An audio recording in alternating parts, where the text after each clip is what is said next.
In today's video, I'm going to teach you how to get a Namecheap API key, and we'll do this in just 5 minutes. Having a Namecheap API key is crucial if you want to automate tasks such as domain management or DNS updates directly from your own application or website. So let's dive in and get you set up.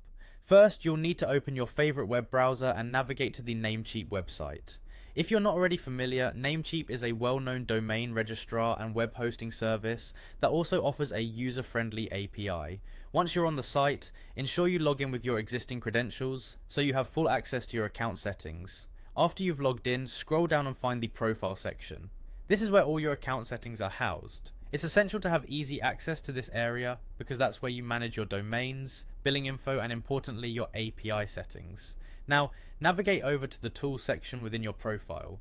This area serves as your hub for various utilities Namecheap offers. You'll want to explore this section if you're planning to make full use of their services. Once in Tools, scroll down until you find the section labeled Business and Dev Tools.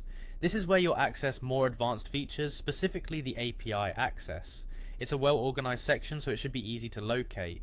Next, you'll spot an option that says Namecheap API Access. Click on the Manage button right next to it. This is where the magic happens. By default, API access might be disabled, but you can easily enable it here. Once inside, look for the toggle to switch the API access on. Before proceeding, it's a good idea to have a read through Namecheap's terms of service. Understanding these terms is crucial since using their API binds you to their rules. After agreeing to the terms, you'll need to enter your account password for verification purposes.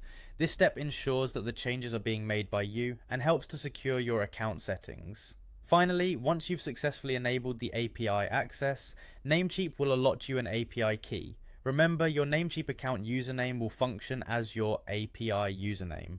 Together, these elements, your username and API key, authenticate your access to the API. They are your digital keys for interacting with Namecheap services programmatically. Always keep them secure, as anyone with access to these details can perform actions under your account. And there you have it, a straightforward process to get your Namecheap API key. With this setup, you're now ready to integrate Namecheap services into your applications or automate routine tasks. Happy coding, and be sure to catch our next video for more tech tips and tricks.